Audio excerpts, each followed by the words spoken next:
Raghava Lawrence కొరియోగ్రాఫర్గా break తీసుకున్న, డైరెక్టర్గా డల్గా ఉన్న హీరోగా మాత్రం ఇరగదీస్తున్నాడు.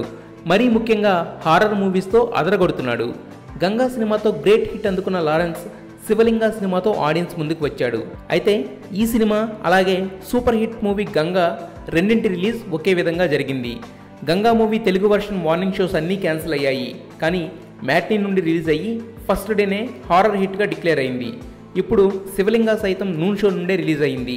ఫస్ట్ డేనే చాలా పాజిటివ్ టాక్ తెచ్చుకుంది. లారెన్స్ ఇంతకుముందు చేసిన ముని సిరీస్ షాడో అలాగే గురుతో పరిచయమైన రితికా సింగ్ని క్యాస్ట్ చేయడంతో శివలింగ సినిమాకు సూపర్ రెస్పాన్స్ వచ్చింది. Engaging screenplay, qualitative visual ఎఫెక్ట్స్తో రిచ్ ప్రొడక్షన్ వాల్యూస్తో తెరకెక్కిన శివలింగ గంగా తరహాలో క్లిక్ అయ్యే ఛాన్సెస్ కనిపిస్తున్నాయి. మొత్తానికి పాజిటివ్ సెంటిమెంట్స్తోనే కాకుండా నెగిటివ్ సెంటిమెంట్స్తో కూడా మంచి రెస్పాన్స్ రావడంతో టీం అంతా ఫుల్ హ్యాపీగా ఉంది.